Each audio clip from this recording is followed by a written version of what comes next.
Hello everyone, today we talk about the rise of the Second Bulgarian Empire. We will make another video about the fall. I already made a video about the First Bulgarian Empire. And there are lots of things that today we'll skip regarding, for example, the cultural, socio-economical background. We'll mostly make an elemental history from a political, military point of view. There are some important things to say first, such as the same definition of the empire by nomenclature. Let's say the name most frequently used by the contemporary sources is Bulgaria. During Kaloyan's reign, we'll see today, this state was sometimes known properly as being both of the Bulgarians and the Vlachs. Right? Bulgaria claimed an imperial status, considering its previous experience as such, and there is some broader international recognition or de facto, establishment of an empire, a second Bulgarian Empire. At this point in history, we'll see better.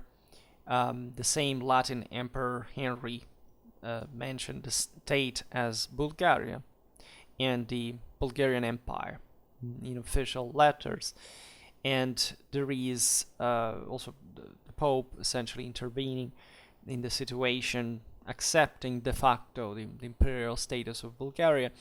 Speaking of the ethnic dimension that we were outlining before, this power is often considered as a mix fundamentally of Bulgarian, Vlach and Cuman elements, so much that the same Asen dynasty has a very hotly disputed origin. The name probably was Cuman in origin, so Turkic.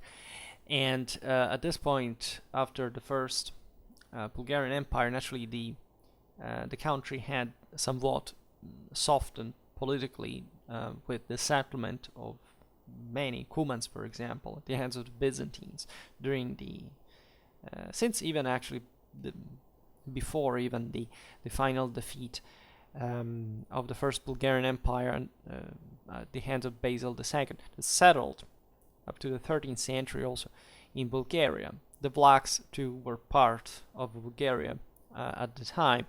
So while contemporary historiography, because of 19th to 20th century nationalistic rivalries, tends to stress, also in the properly in the name of the empire historiographically, either properly just the Bulgarian side of it, or properly its composite one. Sometimes Romanian historiography uses the Romanian Bulgarian Empire title, right? Others use Vlach Bulgarian Empire, Bulgarian Valachian Empire, Empire of Vlachs and Bulgarians, right?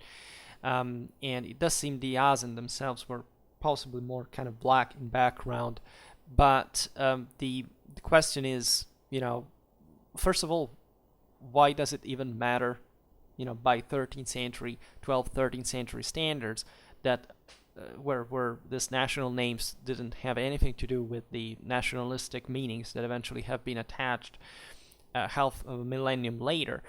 But secondly, that's probably misunderstanding the nature of medieval power, the universal character of it, the political allegiance that different communities could have towards the same ruler that was there essentially to safeguard their own customary laws, etc. in order.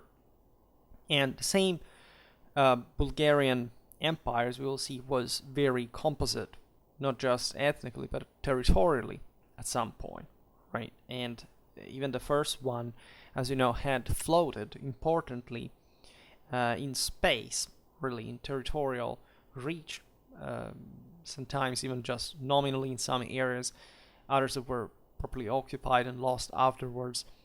And it's important to stress the ethnic composition of this system, because the various elements that composed it brought a specific value, and besides the same empire that in fact rose thanks to this cooperation, they have to be read practically in a in a broader universal struggle that had always existed in the Balkan region against, or at least in competition with, Constantinople, right? Because it was a different world, a different background, a different country, different culture, right? And the models of rule were in fact, albeit reciprocally influenced, still, however, expression of two different realities that had, in fact, very different courses. But it's still fascinating to observe how this black Bulgarian Cuban reality had effectively the capacity to mediate at some point, to even save the same Byzantine Empire, right? The fall of which would have brought to the rise of other polities that would have been threatening for the same Bulgarians, and that also were responsible indirectly even of these mechanisms, because of the great complexity of the Balkan political balance, especially after the same fall of Constantinople of 1204, that really changed the paradigm consistently, and even for the same Bulgarian Empire to rise dramatically. We have some other international perception of what this area was. For example, Arabic chroniclers from the 13th century used only the name of Wallachia, interestingly enough. They called it Al-Avalak, which is instead, in the same Balkan titling, less frequent in a way, at least compared to the Bulgarian one that remained, the Bulgarian name that does remain somewhat, more on the fore, the most important, also because of the legacy that these rulers were trying to collect from the first imperial experience. It was, however, something very, very different, but still, of course, very important for them to resume. Now, speaking of background, which is crucial in this, we have seen in other videos about Byzantine history how in 1018 the Roman Emperor Basil II, ruling between 976 and 1025, essentially conquered and destroyed the first Bulgarian Empire. This had been a looming threat, again, very close to Constantinople, that for centuries had, in fact, harassed and infested the Byzantine lands, as there was factually no real boundary. Technically, what came to be Bulgaria, also as a later administrative repetition of the empire after the conquest, was within the traditional boundaries of the Roman Empire. It was on the right bank of the Danube, albeit straddling also in influence, of course, also in the north. And the Bulgars, so this mostly Turkic people coming from the steppes, having managed to develop this great power on the base, however, mostly of the local Slavic population, that eventually absorbed culturally the conquerors, so much that Bulgaria still today is properly a Slavic culture, different from, Hungary, that is also importantly Slavic in ethnic cultural background, but speaks Ugro-Finnic language and kind of retain more the stamp, at least, of this the political legacy to the steppe conquerors. Well, in many ways was possibly also even more influenced by the steppes than westernmost powers, right? Especially speaking on the right bank of the Danube, it's evident that the steppe influence on Bulgaria was much stronger, say, than Serbia, right, or Croatia, and it's also, in fact, important to distinguish the cultural influence in the political model of reference, right, that could have engineered further some kind of, in fact, ideas rather than realities than what happens. Like, I don't know, the Polish Szlachta in modern age resorting to Sarmatism and this kind of stupefaction of their culture by, their past have been somewhat importantly different, especially at that point in history. In any case, the Byzantines were limited in the capacity properly to subjugate the country altogether, even after the defeat inflicted, the final defeat inflicted on the Bulgarians at the death of their Tsar. For multiple reasons. First of all, Basil II's campaigns in the Balkans were extremely expensive, right? They went on for a very long time, and they brought with them some kind of relative result, because politically they were a success. The Byzantine Empire managed finally to get rid of this important polity that was essentially almost kind of equating itself in the Bulgarian mindset, probably surpassing Constantinople. But at the same time, the Balkans were not really, to the Eastern Balkans in this case mostly, but Bulgaria was quite extended nominally, and the peoples that inhabited there remained there. In fact, was populated by communities that were extremely difficult to control uniformly and directly, and on which to impose a very heavy burden as subjects, because simply of the nature of the land, the distance of these communities from the Aegean urban system of which fundamentally the Byzantine Empire was based on. And so being really another reality, living in areas that had been militarized just by the frontier nature of the Balkans, and the fact that the Bulgarians had always kind of harassed the empire, and the empire had always retaliated in that sense. So while the first Bulgarian Empire's achievements were really remarkable and were surely much more state-like in nature than the one of the Second Empire, that fundamentally emerges also probably in a phase of European history where the feudal private model was taking over, while the great statal entities, including the Byzantine Empire, were factually collapsing. The Western model, especially, spreading much also in the Balkans. Let's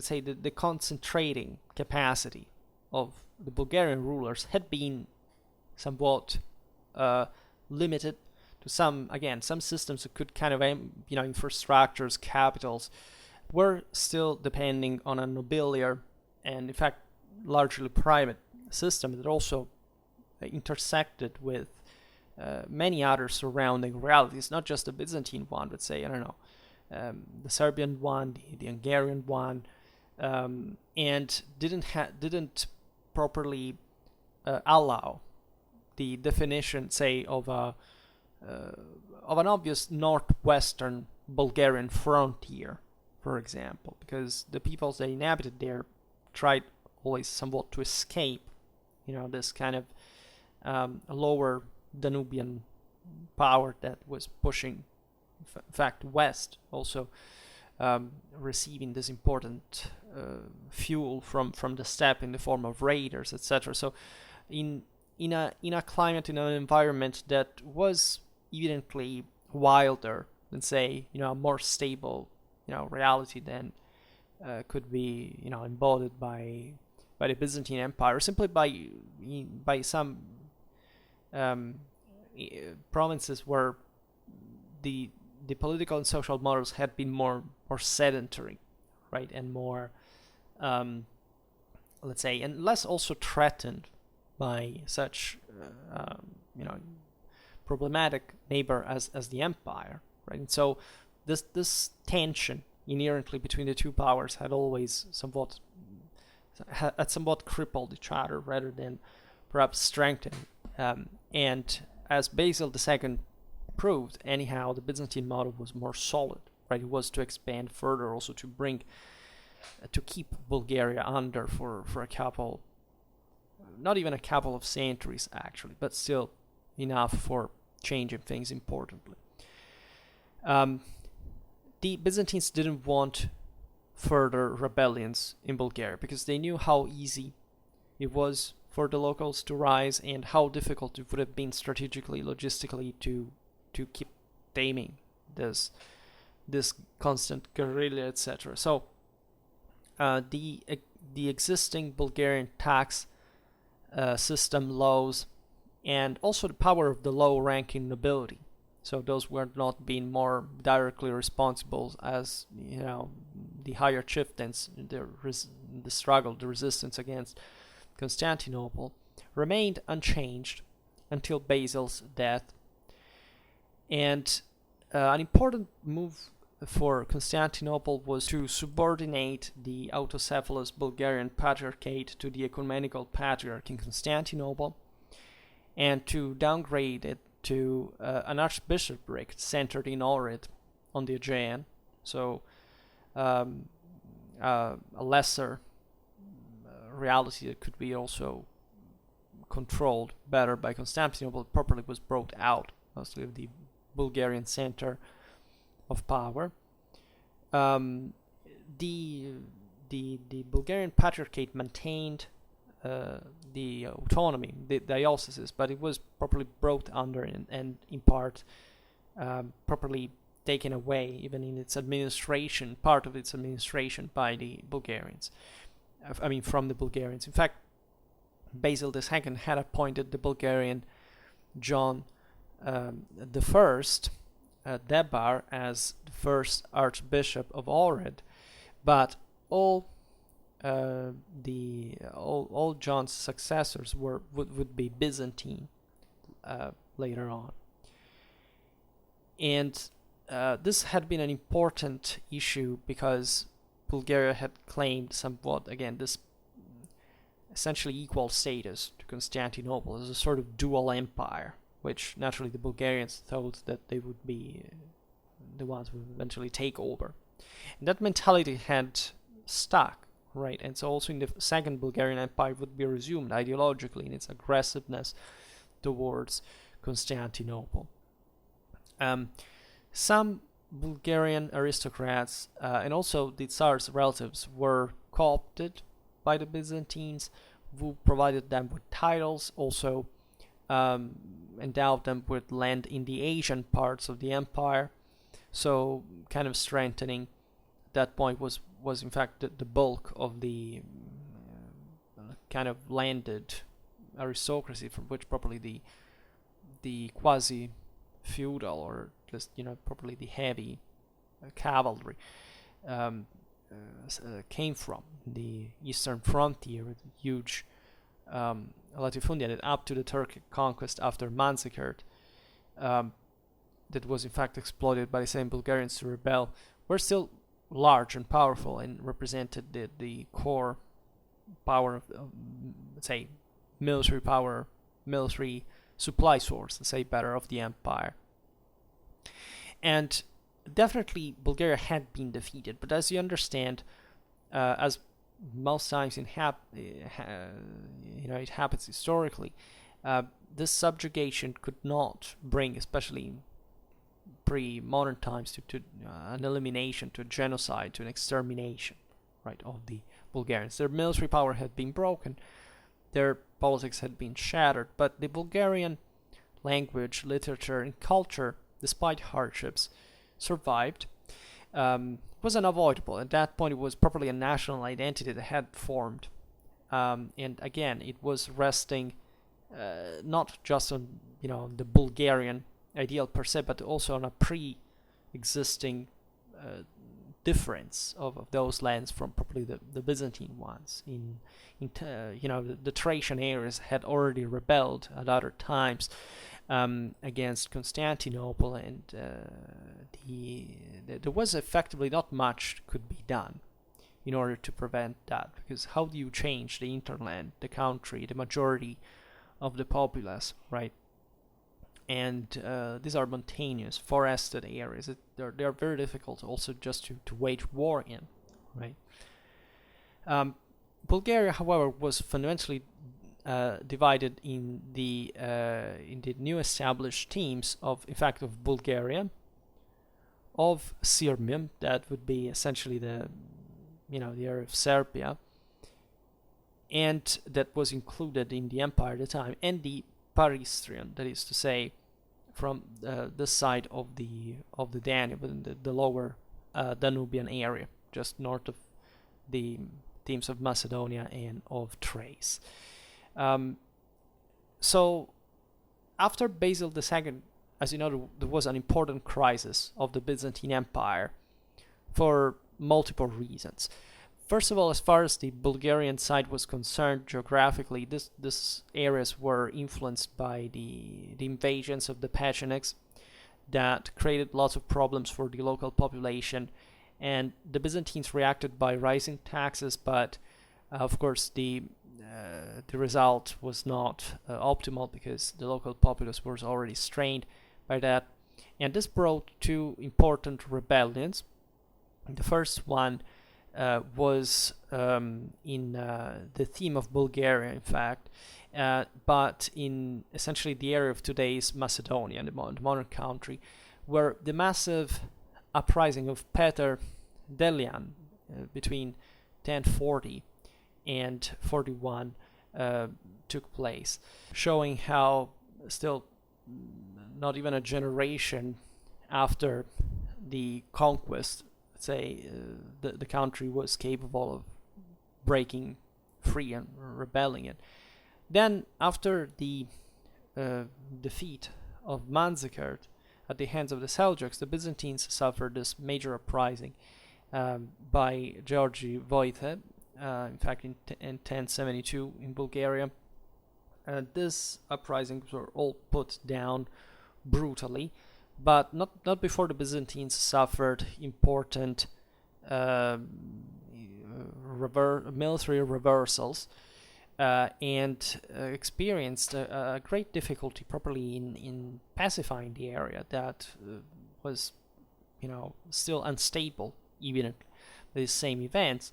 One, say, weakness of this revolts was, however, their normal, let's say, lack of cohesion, meaning that these areas would rebel. They were quite based, but different communities, different leaders had different interests, and they essentially wanted to carve some power out on their own, and so they also often fought against each other, and this would make it easier for the Byzantines to infiltrate, to order assassinations, to kind of turn these people one against the other. And that's, in fact, what we were saying before about still kind of the clanic nature of these populations and essentially the collapse of a state, if there had ever been one in such lands.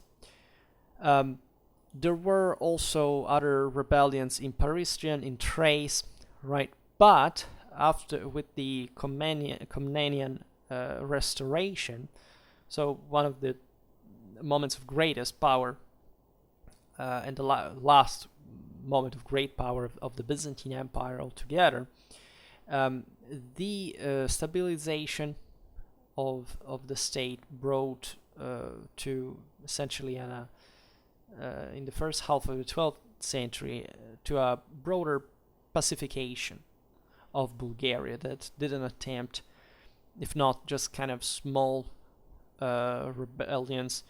Of course, you couldn't really control everything anywhere in the world at the time completely. But considering, in fact, the power of the empire, the massive military, and properly the capacity and wealth, there was no chance for, at this point, any local rebellion to succeed. In a realistic fashion. However, from the late Komnenian times onwards, especially the empire of Andronicus I, ruling between 1183-85, also made a video, if not about him, but I think, yes, this phase of the Komnenian successions to the Angeloi eventually, the empire began to be shattered again by internal and external agitations. This reflected itself on the same Bulgarian nobility and peasantry that naturally up to that point had contributed to the empire. And this is still kind of a very important factor, because at some point you're brought to cooperate, right? So if you see that as a possibility of promotion within the system, and you can accumulate power, you can exploit that kind of stability to reinforce your prerogatives also locally, you will accept to be under foreign occupation. But as soon as troubles began again, so did the Bulgarian agitations. Allegedly, here there is also the idea of the decadence of the Byzantine court, and the extravagances of, for example, of Isaac II Angelos to impose an extra tax to finance his wedding. They were actually serious mechanisms, and there is a great debate in Byzantinistics on whether the empire was actually crumbling at this point before the final collapse of 1204. I have my own opinion of this, and albeit we don't see perhaps much structural collapse, surely the basis of the empire in those last generations were being eroded. Things were going pretty badly, and in fact the same Bulgarian uprising of Azan and Peter is to be read as a consequence of further hits that the Byzantines suffered at that time.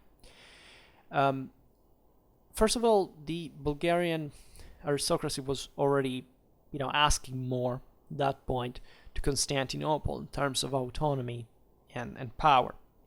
In 1185, the two noble brothers from Tarnovo, Theodore and Azan, asked the emperor Isaac to enlist them in the army and to grant them land. And allegedly, Isaac not just declined, but slapped Azan across the face, which is, let's say, not exactly the best way you can cope with somebody diplomatically, but this also shows well the grim nature of imperial superiority in front of two aristocrats that fundamentally were just, two rich black farmers, and not much more than that. But they had an important retinue and following. So the story goes that at the return of Theodore and Azan to Tarnovo, the two commissioned the construction of a church dedicated to Saint Demetrius of Thessaloniki. Saint Demetrius being, as you know, one of the most famous and most venerated military saints in the Greek Orthodoxy. And on that occasion, they showed the populace of Tarnovo a celebrated icon of Saint Demetrius, who they claimed had left Thessaloniki, so his natural seat, let's say, that was under Byzantine control, to support the Bulgarian cause, and called for a rebellion in the process. So a sort of spiritual migration of military superiority from Rome to Bulgaria. And the populace followed the rebellion of Theodore and Azan enthusiastically. Naturally, the time had come, Saint Demetrius or not, to launch this uprising against the imperial forces. Now, Theodore, the elder brother, was crowned on this occasion Emperor Tsar of Bulgaria under the name of Peter IV, right? And this was a legacy of the First Bulgarian Empire because of the Tsar Peter the First that had ruled importantly the land between 927 and 969. At this point, the uprising spread practically everywhere in the region, right? North of the Balkan Mountains, so in the region known as Mysia traditionally. And in the process, the Cumans, so a Turkic tribe inhabiting lands stretching from north of the Danube River to basically Central Asia, decided to join because that's what Cumans did anywhere. As soon as there was something to loot, as war broke out, they would always follow whichever army to plunder and to essentially pave the road through plundering, scouting, reconnaissance, etc. And they were quite effective in that role because effectively loot was their pay, and so you wouldn't even have the embarrassment of saying, we paid those guys for committing the worst kind of atrocities. They just did it on their own. The Hungarians used them extensively in that role, etc. And this dynamic is quite fascinating because it shows in the process that this was not true just for the Cumans, right? We can expect basically any people around to be up same thing. It's just that the Cumans were as nomads, semi-nomads at least, quite well versed for that. And don't think that in this sense the Bulgarians or the Vlachs could be distinguished that easily. Just in military customs, we have to come back on the medieval European units type series, because very often, even just picturing what the equipment, the armament, describing the tactics, etc., shows you how, especially in this case, in fact, such ethnic differences were not so evident in terms of military practice. There was a great equestrian ethos that was living surely since the time of the Bulgar settlement in the lower Danube, and that had remained a bit the mark. This idea of also of the steppe overlordship that is ferocious, is autocratic, right? It's and we will see it also with the Asen propaganda, engravings and shoutouts in general, in the relation which their mindset, really, the relation in which they put themselves in relation to the same Roman Empire.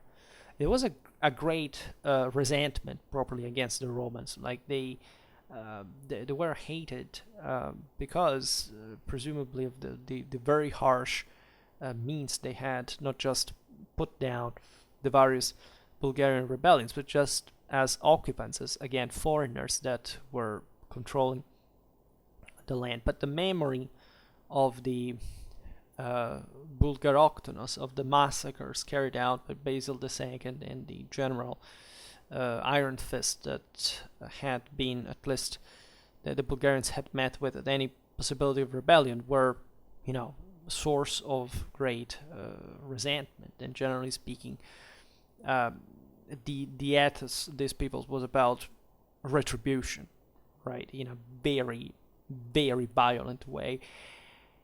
The Cumans here represent again an important part of the Bulgarian army, and especially considering one dynamic that is to be found basically all through medieval Balkan history. That is to say, properly the Balkan areas were, as we've seen, detached kind of culturally from, say, the ones of the Aegean watershed, the more kind of Greek Byzantine one. And naturally the latter were the richest, the most prosper, right, the most fertile, the most developed. And all these peoples inhabiting north, whether they were ferocious mountaineers or just steppe nomads, would just have this sweet tooth for loot, right? And as you can already understand by the the size of this uprising, everybody would join it also in order to go plunder in the south, right? The broader dynamic that will be, everybody will enact it, even the Serbians later, etc., was to, of course, in part hoping literally to occupy some avamposts in the south, important centers, that in a sense they had always been precluded by them, right? The great centers, of course, Constantinople was by a certain degree impregnable. St. Thessaloniki was a massive system that, generally speaking, also retained its own Byzantine culture, in spite of the important Slavicized surroundings, etc., in the countryside.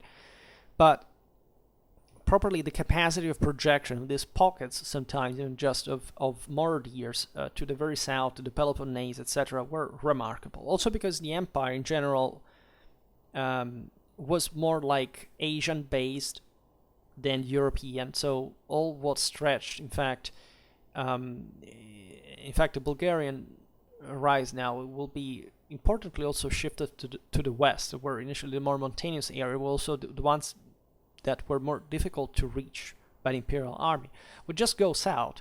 So all across, eventually Thessaly, Greece, Epirus, so areas that were also difficult to occupy permanently, and that in part would always remain kind of Byzantine, right, even after the collapse of 1204, but that again were an easy target, especially at the collapse of the major authority that the empire had been, right? So imagine also, as the Byzantine Empire, you rule essentially from Constantinople, that basically possesses like a private thing all the rest.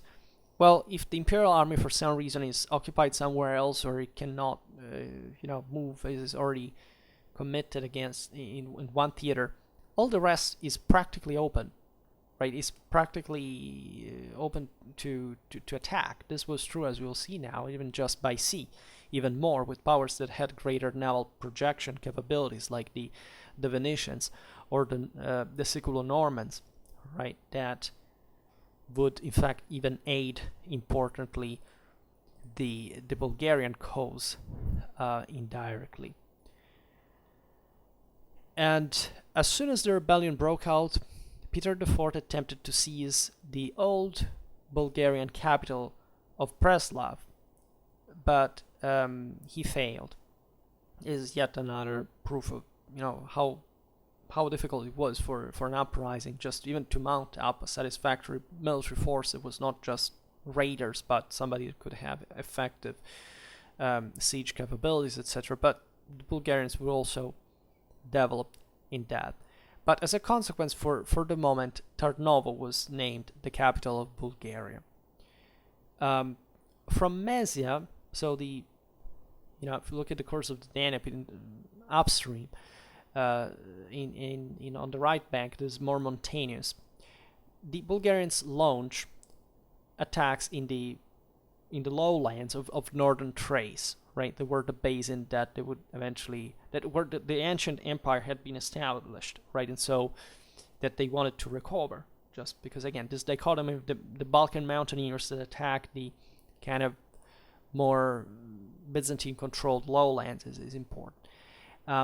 And at this point, the Byzantine imperial army was occupied with the Normans, because at this point, the Hauteville from Sicily had attacked the Western Balkans and managed to storm and sack Thessaloniki.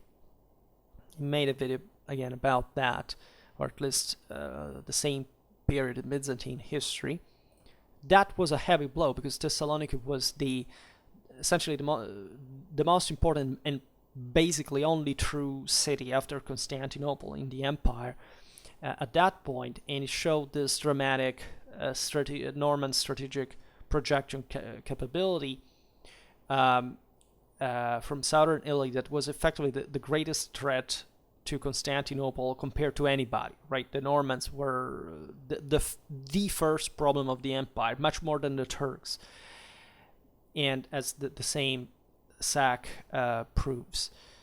And the Byzantines reacted in the mid-1186 when Emperor Isaac II organized a campaign to crush the Bulgarian rebellion before it spread further, and before the season was over, and that would have granted the Bulgarians time to capitalize upon the time.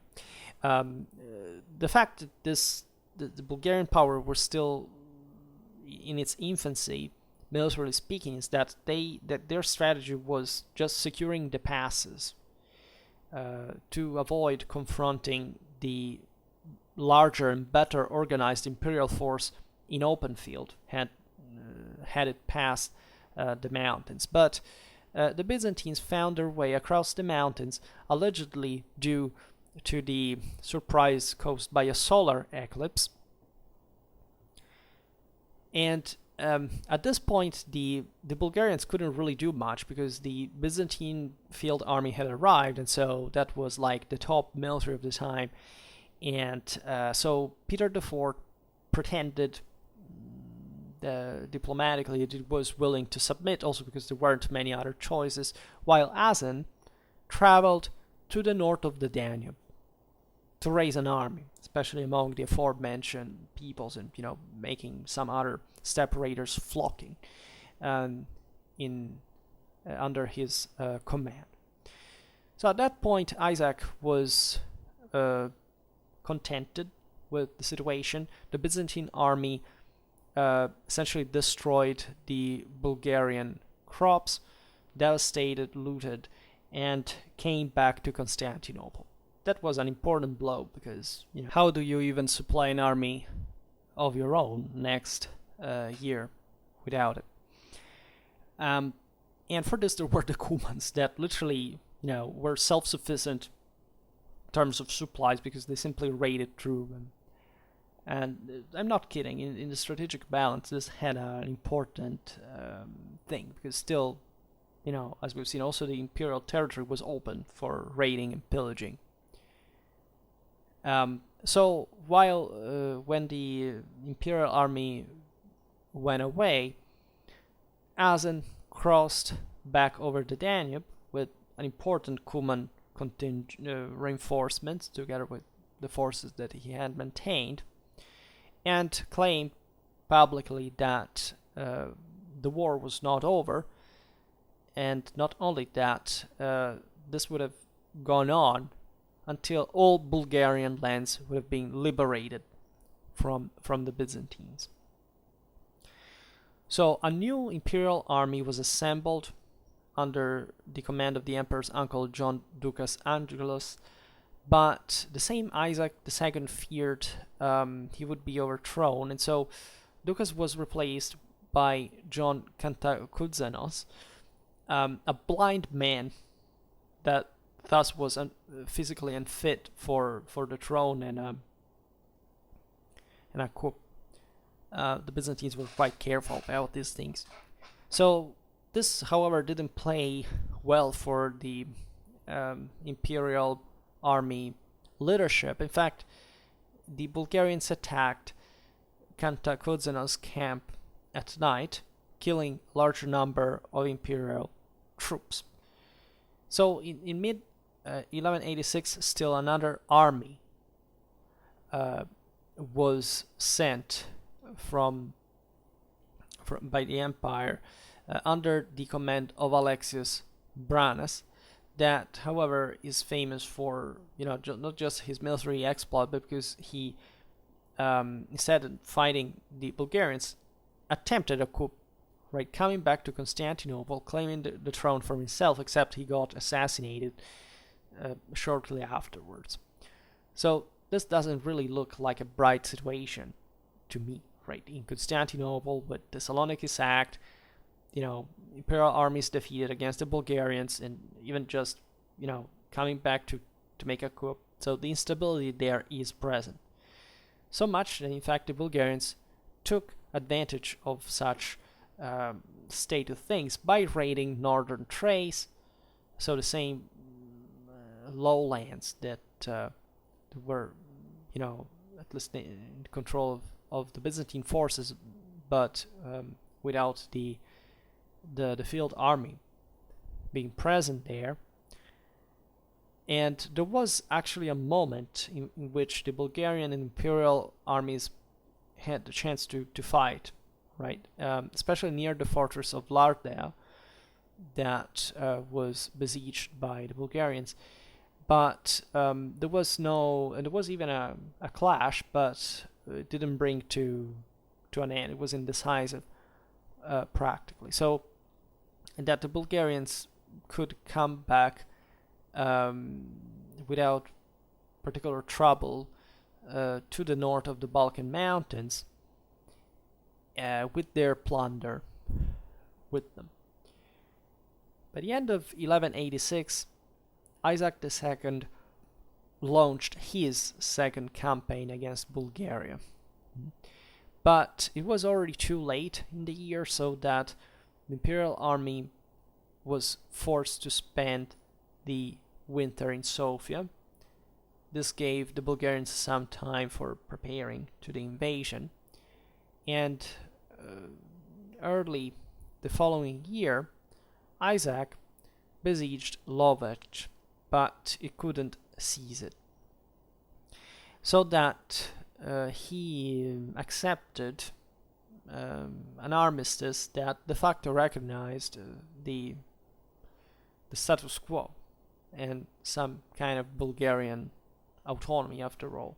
And things remained from this point onwards unchanged, probably because the Byzantines, that were always busy with lots of other things, started to measure the cost-benefit ratio, properly trying a systematic repression in Bulgaria that seemed at this point very prohibitive for the scale of the resistance that they would have met with. The other major change would come only in 1189 during the Third Crusade, because Emperor Frederick I Barbarossa, traveling from Germany down the Danube Valley to reach the Holy Land, entered, in fact, both Bulgarian and in that sense properly imperial territory, almost arriving, as it often happened between the Crusaders and Constantinople, to an armed confrontation with the Byzantines. At this point, the Hohenstaufen was importantly testing the terrain with the Serbians, with the Bulgarians. Azan and Peter IV offered the emperor an army of allegedly 40,000, probably mostly the aforementioned Cumans, in return for an official recognition of their status, their independence, their probably also some title. I don't know whether we know it expressly for the mythic with Barbarossa. In any case, the situation was fluid. The emperor found an agreement with the Byzantines, and so the German contingent passed to Asia. As you know, Frederick died there, etc. In 1190, Isaac II led another campaign in Bulgaria that ended in a catastrophic defeat at the Triavna Pass, right, which well exemplifies, as other battles in the past were also the same, Byzantine emperors being killed, the very nightmarish Balkan terrain. And the same Isaac barely escaped. With his life, the imperial treasury, including the crown and the cross, were captured by the Bulgarians. So, big blow, which shows also how much the Byzantines this time had committed themselves to wipe out the Bulgarian problem. Let's put it in this way. And this gave the Bulgarians further confidence. So much that even ideologically, the imperial symbolism was resumed, with Asen being crowned properly emperor and as such being known as Asen the First. At this point, Peter IV stepped down to make way for his more energetic brother. However, it still retained the imperial title and just let effectively Ivan Asen assuming general authority, and especially the control of military operations. At this point, the tides were turning because the Byzantines were significantly crippled by these events, and not only, and the theater of operation shifted consequently to the south of the Balkan Mountains. This was done essentially by carrying out the aforementioned strategy, kind of hitting a bit everywhere, right? On a too long a front for the Byzantine army that was kind of more compact and kind of let's say pitch battle oriented, to cope effectively with instead this scattered parties of Cuman raiders. But this was aimed naturally at not just damaging the empire, but also of distracting the imperial forces to seize control of important cities such as Sofia and Niš in the southwest of Bulgaria, but in this sense mostly towards, in fact, the Balkan hinterland as well. So at this point, various say, and also external communities were involved in part in this rebellion to Constantinople and to the participation to the war, to the loot against it as well. Another massive defeat of Byzantine forces was suffered at the Battle of Arcadiopolis in 1194. At this point, the empire had committed armies coming both from Asia and Europe, and the loss was such that the emperor was obliged to call for help the Hungarian king Bela III to make a joint attack against Bulgaria, because otherwise Constantinople could have not easily defended itself. In this instance, however, Isaac was deposed and blinded by his brother Alexius III Angelus. It's another beautiful example of Byzantine imperial parental love. Now, the Byzantines tried to negotiate peace, but the Bulgarians had the upper hand, and they had no intention of stopping the war in that situation. So that the Byzantines were defeated again in 1196 at Serres, far to the south, until Ivan Asen was assassinated by his cousin Ivanko. That was essentially paid by Byzantine money. This occurred at his return to Tarnovo, had been victorious. In fact, the same Tarnovo rebelled to Peter IV that had remained, as we will see now. Kaloyan, we'll talk about him in a while. The younger brother of the two was already associated to power, but there was probably a siege of Tarnovo by Peter IV, and Ivanko fled to Byzantine territory, where he was made governor of Philippopolis / Plovdiv. But less than a year after Ivan Asen's death, the same Peter IV was assassinated. So this was a delicate moment, because it shows, as we were saying before, the the rivalries and the disorder could be formed even after such a, such an important expansion that was showing Byzantine weakness for many players to be interested in profiting from it. The same internal Bulgarian front was made up, but it's set of different peoples, communities, etc., that all had, after all, their own interest, and up to that point had been kind of glued by the common hatred for the imperial domination, but that once this was broken would kind of turn against each other. So the Bulgarian throne was succeeded by Kaloyan, that was Asen's and Peter IV's youngest brother, associated by the latter to the administration of the country. So it's named Kaloyan with a different other Y or J spelling, also known actually by his Vlach name of Ioannița or Ioannița. Kaloyan stands for the handsome John in Greek, as you understand that the Byzantine titles in Greek kind of stuck to this era that was culturally hegemonized by Constantinople, except eventually the Byzantines would use other names to describe.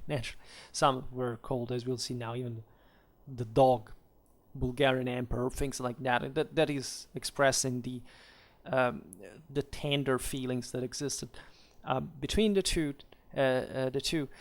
And Kaloyan is really a cut. Like, he was an ambitious and ruthless ruler that also made quite harsh end, and was really employing even properly terroristic means and as a bloodthirsty Romanoctonus, as he styled himself, right, Roman Slayer. So in response to the memory of Basil the Second Bulgar Slayer that had massacred the Bulgarians, and even probably blinded the entire the Bulgarian prisoners. So the last Tsar had died of allegedly a heart attack when he saw them coming back to Bulgaria.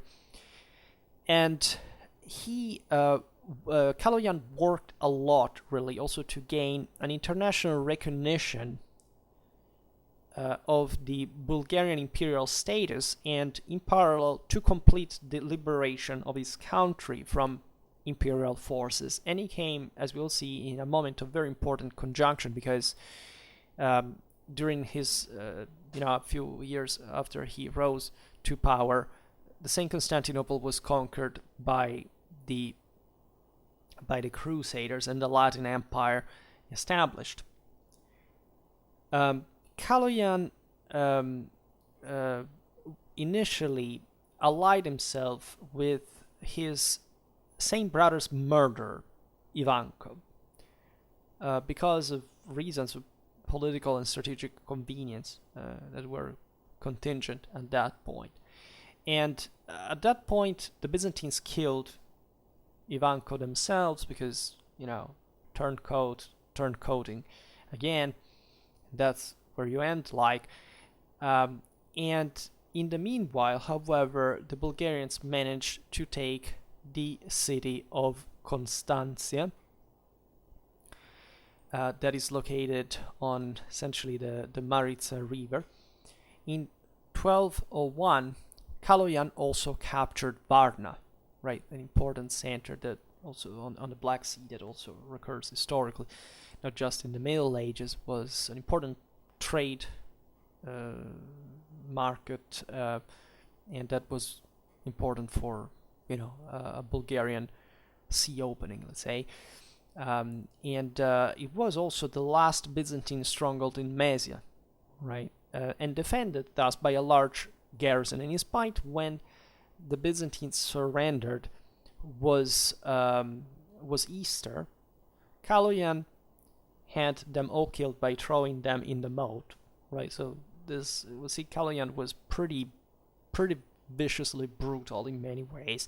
But that's the same iron fist he wanted to display in his affirmation of superiority over the Romans, with whom, however, after this episode, negotiated a peace, de facto securing this new Bulgarian gains in early 1202.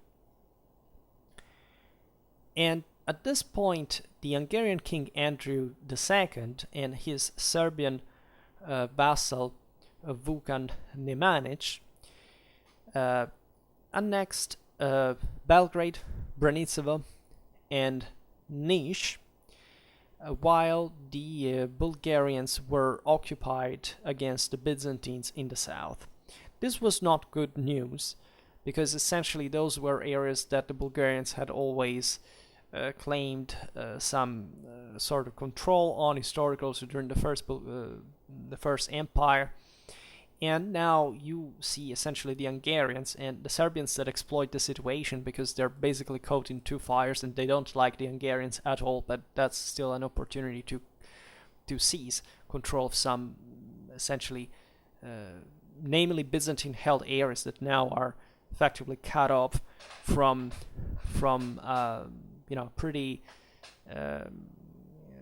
Constantinople that is pretty much in crisis, as we will see.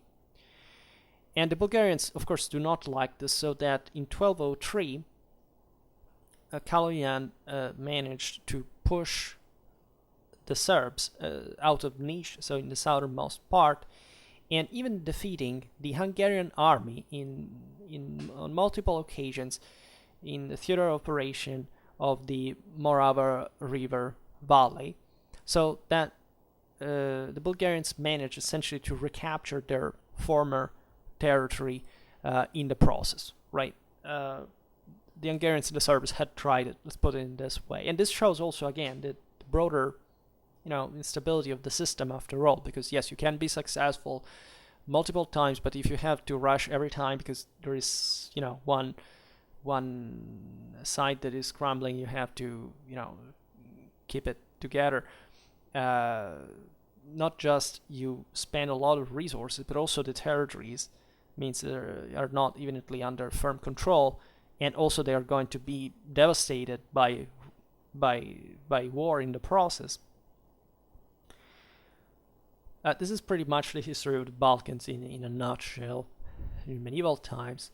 So Kaloyan knew that Constantinople would have never recognized his imperial title, because properly that was not the moment in the first place for Constantinople to think any of that, given that they were about to be taken out by the Crusaders that they had themselves called, right, for their internal struggles in the imperial family, and in fact that counted ever less.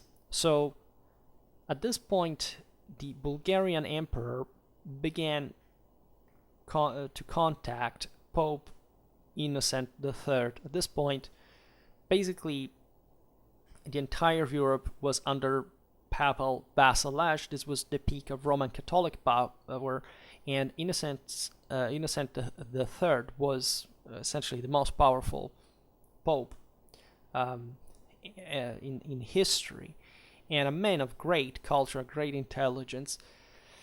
And Kaloyan was very respectful of the Pope.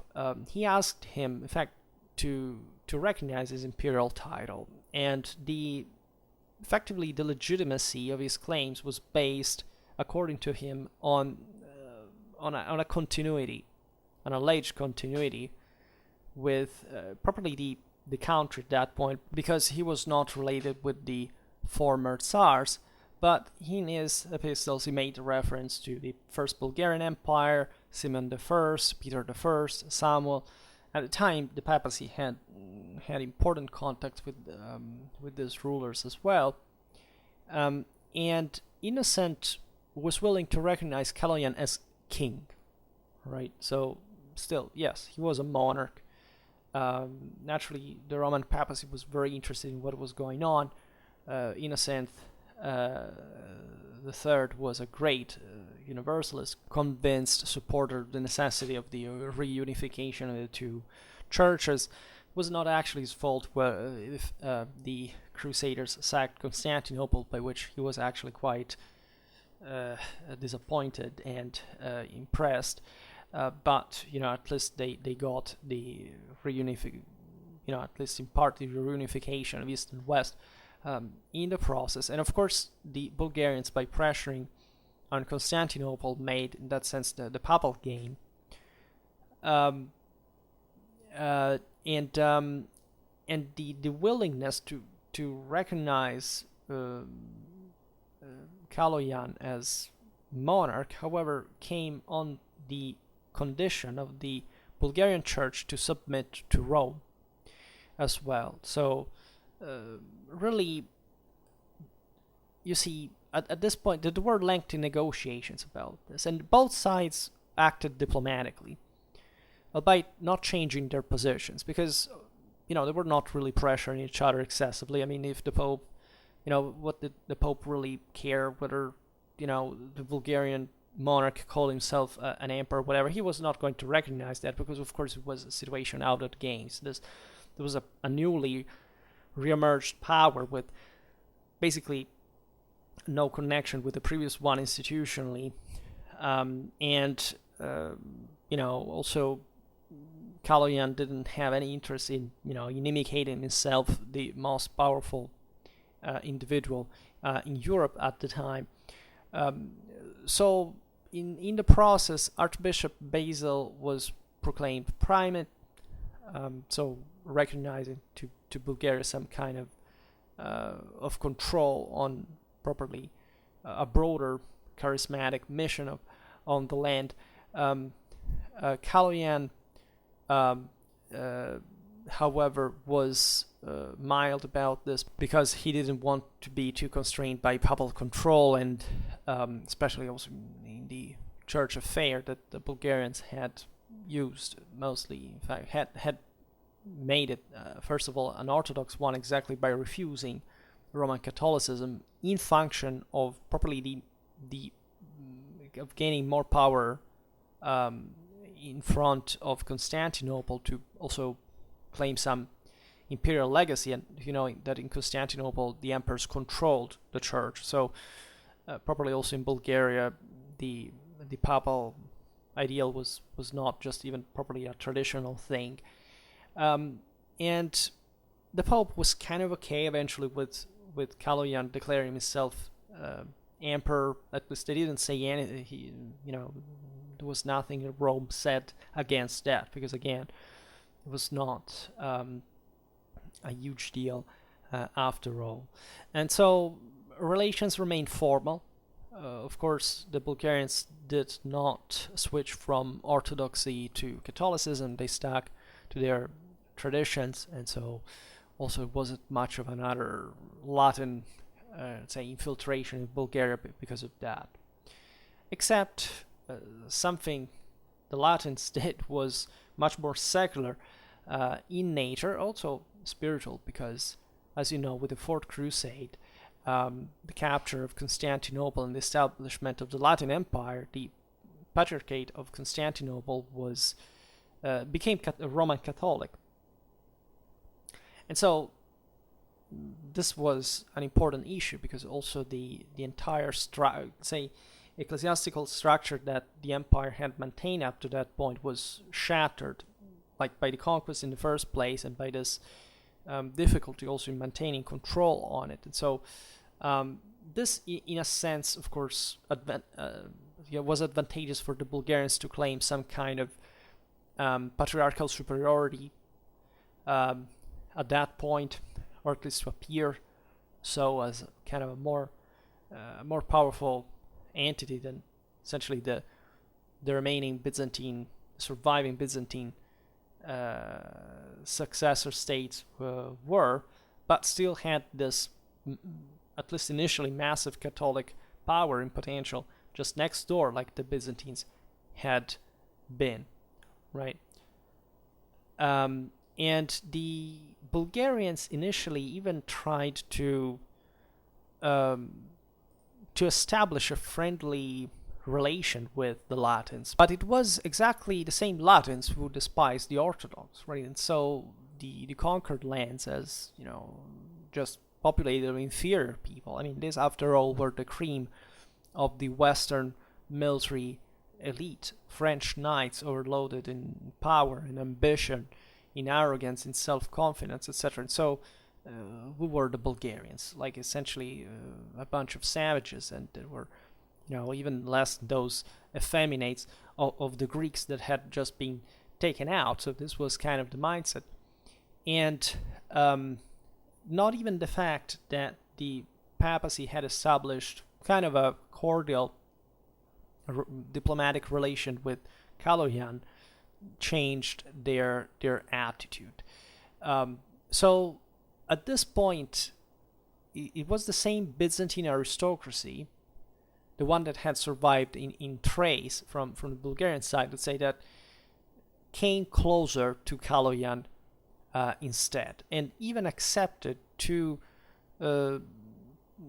promised to accept him as their emperor, right? This is a very interesting view, because of course the world was shattered at that time. I mean, the capture of Constantinople, yes, for us it's 1453 in a Western sense, but the 1204 one was a major blow to properly the universality of power, of the undefeated. It was the end of the world in many ways, right? It didn't make it better that it was other Christians conquering it. And after all, the Ottomans made of Constantinople a great city again, whereas properly the empire ended in its consistency, in its statal continuity from the time of Constantine, literally, with the Fourth Crusade. And the Crusaders emptied Constantinople of all the treasures, etc., kind of let the city kind of decline, in part also because, objectively, it had lost all the connections with the rest of the territories, part at least, just the closer ones were administered feudally, and so the entire system that had kept Constantinople up kind of was disrupted, and it was a massive blow in the Balkans. It changed its history to this day, because from there on, aside from the Ottomans, they still basically face the same problems with the Balkans that the Byzantines had. There was no other, right? There was no reconciliation with that previous tradition, even just religiously. So, and even politically, by a certain degree. So, especially at the time, the idea of the collapse of a state was felt. This was a great state. Expression of the high medieval civilization was wiped out, and when a great state is wiped out, it's the far west, right? In this case, the far southeastern Europe. That is to say, raiding, private power, autonomous lords, that is mafia, factually, no center, no unity. The disruption of the infrastructure of the central system, and it would take a long time before it recovered to any, effectively just with the Ottomans, it happened again.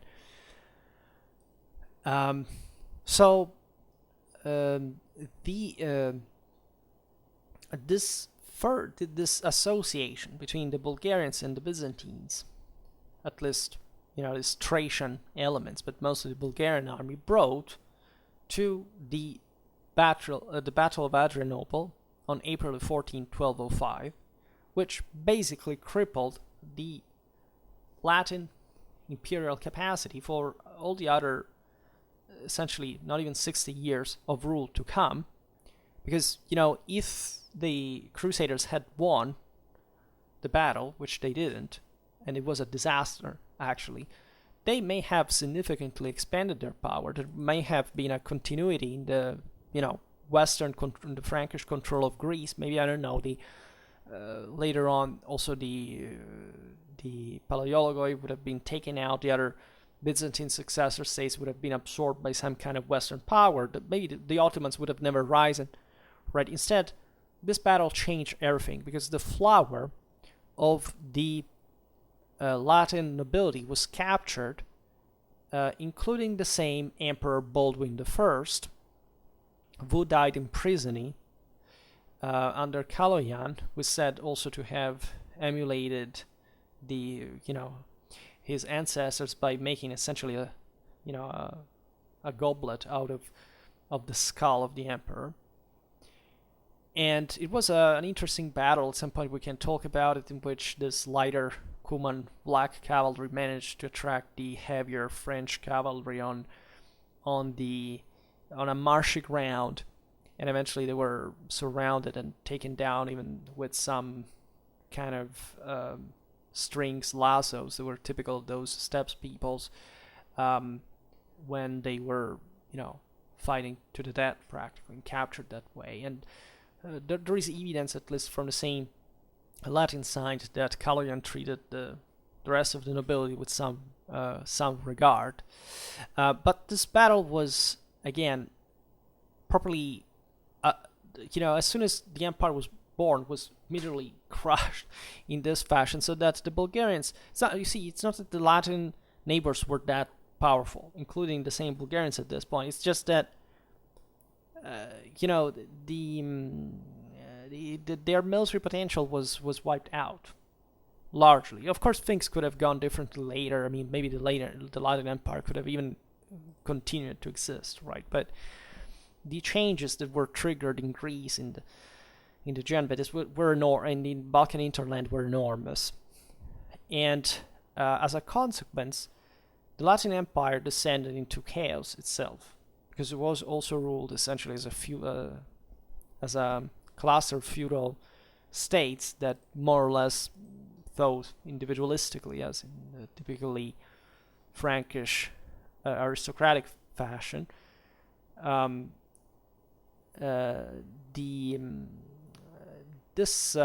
perspective, you see the Komnenians had actually facilitated the privatization of the empire, right? Also by Western influence, etc.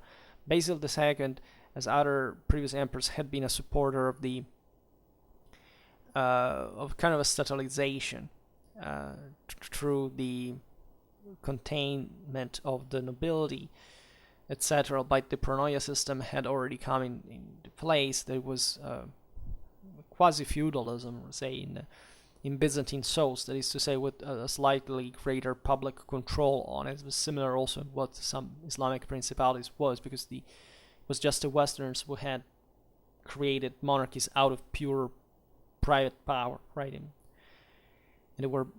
And the Latin conquest brought to that private system to fully affirm itself, because even if it hadn't been for the Frankish influence, again, lack of central authority would have brought to privatization further. So there was a great, also in fact, a great Western Frankish influence at this point in the local warfare, an increase probably in importance of, further increase in importance of cavalry.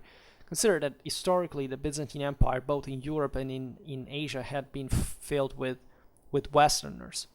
I don't know, the same Bulgarian revolts that we have seen in the first half, or maybe that was after Manzikert, especially after the one in 1072, saw an important Norman presence, even among the rebels. The Normans were everywhere, also in the Balkans. This is often overlooked as adventurers, as mercenaries, and they were often the strongest element of the army, because they pioneered the Western Frankish heavy cavalry Western culture, let's say, and also they were increasingly used by the Byzantines as mercenaries, by the same Bulgarians, etc. So there was a great Frankization, right? The same Akrita, very, very often Westerners, Europeans. Great part of the Palaiologan army in Asia Minor at this point in the Empire of Nicaea was made up of this, Western adventurers that had settled there just to become lords on their own, right? This is something you see also in the Reconquista, in this kind of frontier areas that were gradually westernized by an important degree. And the Bulgarians, as we were saying, retook most Thrace, also the important city of Plovdiv, Philippopolis, and Kaloyan's success was such that the same Thracian Byzantines that had already repented of this pact with the devil, and were suffering of the Bulgarian vexations once again, plotted against the Bulgarian emperor by allying back with the Latins that now, as we've seen, had been significantly crippled. This plot took place in Tarnovo, same place where Kaloyan's brother had been assassinated, but this time it was discovered in time, and the Bulgarian emperor carried out based massacres of the Byzantines in Thrace. As a consequence, it was brutal, and the war against the Latins continued as well. In 1206, the Bulgarians defeated the Latins at the Battle of Ruzion, and this allowed them to secure control of several centers in eastern Thrace. Also, in 1207, Boniface VIII, king of Thessaloniki and Marquis of Montferrat, was killed in battle, but at this time it was Kaloyan who also was murdered before he could begin an assault on Thessaloniki itself.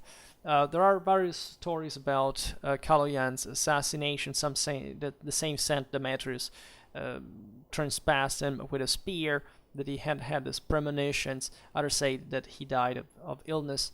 Well, life was short in those times, especially if you were a Bulgarian emperor during a campaign with a lot of throat cutters at your tail. But as we've seen, he was a dramatically energetic individual, and surely he had collected this great fame, power, and also resentment and hatred from the other side. Now, this was a temporarily difficult moment because Kaloyan's successor, his cousin Basil, tried to resume, in fact, his relative's policy, but he didn't have the temper, really. He was defeated by the Latins at Plovdiv, which reversed most of Kaloyan's gains in the theater. So showing also that the Latins could strike back, and that the Bulgarian power was not just unstoppable, but it could cause some internal slowdown in the first place. And in fact, the same Bulgarian power at this point fragmented internally. The same Basil's brother Strets took most of Macedonia for himself. There was this other figure, Alexius Slav, was a Bulgarian of the same Asen dynasty, but he seceded, right, his territory in the Rhodopes Mountains in the south, close to the sea. It was an important position. Basil was so weak that asked for even foreign intervention in order to quell a major rebellion in 1211, and in the process, in fact, was forced to cede Belgrade and Branicevo to Hungary. That was reinforced at Bulgarian expense in the north. Also, a campaign against Serbia in 1214 ended in defeat. Basil was overthrown as a consequence in 1218 by Ivan Asen II, who was a son of Ivan Asen I, who had lived in exile after Kaloyan's death.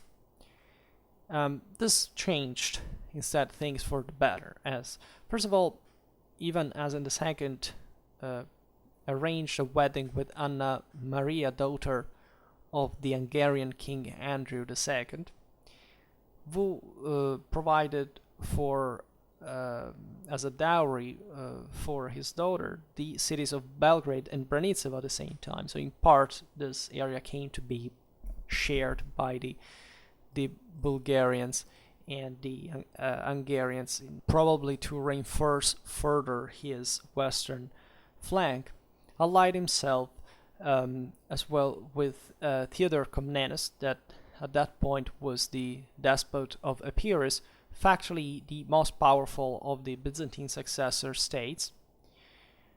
So much that the Epiros managed to conquer Thessaloniki themselves, and weakening further the Latin Empire in the process. Not only, Theodore Comnenus in 1225 proclaimed himself Roman Emperor, and the situation was so desperate from the Latin side that in 1228 Constantinople began to negotiate with Bulgaria by promising a marriage between the underage Emperor Baldwin II and Ivan Asen II's daughter Helena. And this was a very advantageous pact, because factually the marriage would have made the Bulgarian emperor regent in Constantinople for the young Courtenay heir there. But the Latins, exactly for this reason, offered the regency to a French nobleman, John of Brienne, that could, in this sense, kind of avoid Bulgarian infiltration and power share in Constantinople. And since Bulgarian pressure on Constantinople, however, continued, Theodore Comnenus was kind of jealous of it and marched apparently on Constantinople in 1230, but eventually directing his huge army, Epirot army, towards into Bulgaria itself, right? And the Bulgarians were really caught by surprise by this. Even Asen II managed to scramble together a smaller force and moving to the south in order to engage the enemy. And really, that was the only force that prevented, could have prevented Bulgaria being spared from a massive Epirot devastation and some probable consolidation of power in the Western Balkans at the detriment of the Bulgarian Empire. And in order to stress the legitimacy of his action, even Asen II used as a banner, instead of the traditional one, a peace treaty with Theodore's oath and seal stuck on a spear, by saying, look, you promised to be loyal otherwise, and won a major victory on him at the Battle of Klokotnitsa. And there is a famous inscription that he left in Tarnovo, in the Church of the Holy 40 Martyrs, after the battle, that sounds like this: I waged war in Romania. That is, as we'll see now, both the Latin and the Epirot land, in a way. So that Romania historically was that land named since the late Roman Empire, and defeated the Greek army. So the one of the Epirot despotate, and captured the Lord Emperor Theodore Comnenus himself and all his boyars. Here you see that surely Comnenus noblemen were not called boyars, which is that's a Slavic term for the nobility. And I conquered all the land from Adrianople to Durazzo, Greek, Serbia, and Albanian alike. The Franks hold only the cities in the vicinity of Constantinople itself, so they're Latins, but even they, that is, these cities, are under the authority of my empire, since they have no other emperor but me. And only thanks to me do they survive, for thus God has decreed. Like the mindset is mind-blowingly beautiful. So you understand here the concept. He was the sole emperor existing. So all the universal legacy of Constantinople had flowed into the Bulgarian Empire, according to them, according to the Bulgarians. This was seen as, like, that is to say, yeah, the Latins can have Constantinople, some city around there, but it's just because I want it, and God has decreed so, right? And I also defeated the Greek army. But this is very interesting because he doesn't talk about Romans. He talks about Romania as a land, but he calls the Epirotes as Greeks, and the Franks as such, the Latins as Franks. This is, at least in the translation that I get, I don't know what, maybe he would use another terminology, but it's still remarkable, right? Because it shows how this is probably the correct translation, because he didn't want to recognize any other kind of universal legacy to anybody else. So much that he remarks that, even if Constantinople was still in Frankish hands, it was just because, however he wanted that, because he was the emperor, and so it was, right? So this is beautiful. It's a mix of cultural perspectives in that situation that is really fantastic. So as the inscription says, I inserted also the picture here, is on a column of the church. Theodore Comnenus was captured along with his whole court and most of the surviving troops. So this was a major blow also to Epirus that could have become something else, even if it hadn't been for this defeat. And even Asen released all the ordinary soldiers to say, come home and see how powerful we are, right? Well, of course, he would retain the nobility. That was the only one that more practically could be highly ransomed. And he, in fact, he invaded the same Epirus in turn. Adrianople, Durazzo, so they fell, right? They surrendered, recognizing Ivan Asen's rule. So basically, the Bulgarians arrived up to the Adriatic to control. Also, Theodore's brother Michael II, Komnenos Dukas, was allowed to rule in Thessaloniki as a Bulgarian vassal over the lands of the despotate, right? And we are not explicitly informed of this, but it's likely that Serbia at this point also accepted formally Bulgarian suzerainty, also because Catholic Hungary, for the Orthodox Serbs at that point, was kind of a greater threat.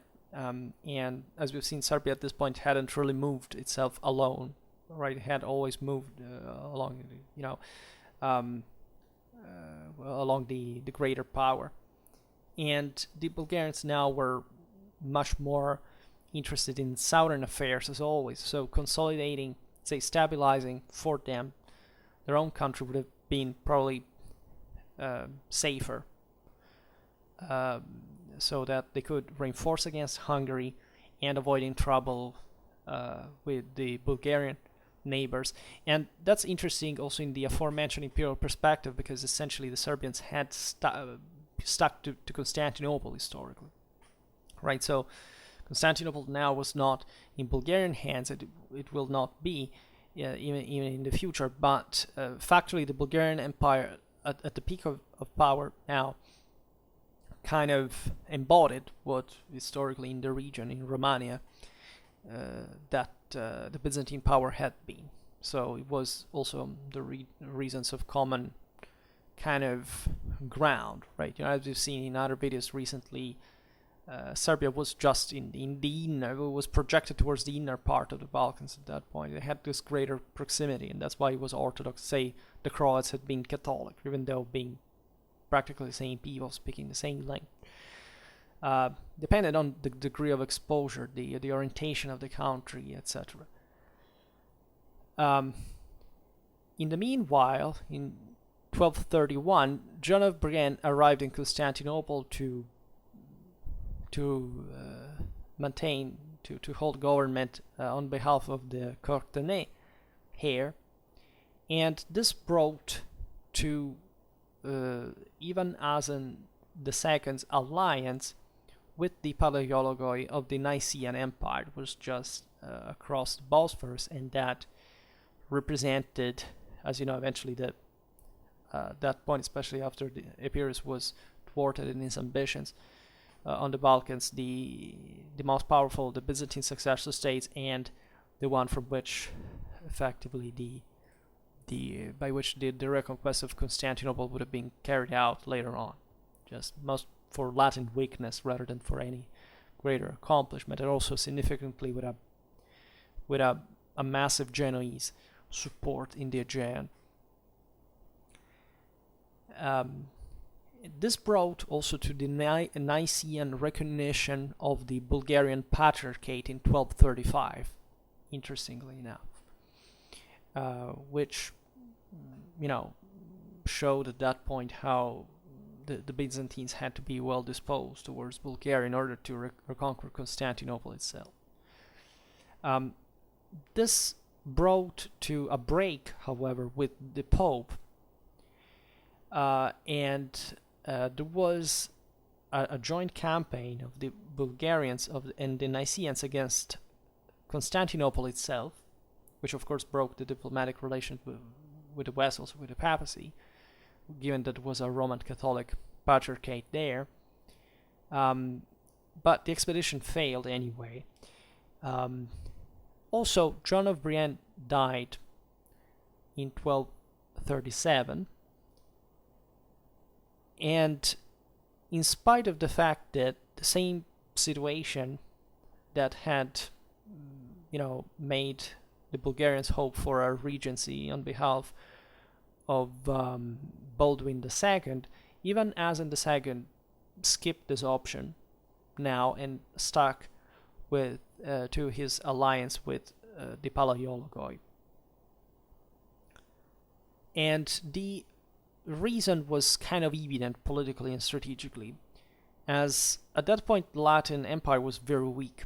But if the Nicaeans had managed to reconquer Constantinople, they would have been in fact a greater threat to the Bulgarians than those weak Latins were. And so that's obvious, because at that point the Latin Empire was still kind of preventing from another power to bridge, let's say, Asia and Europe, the control of the straits and all.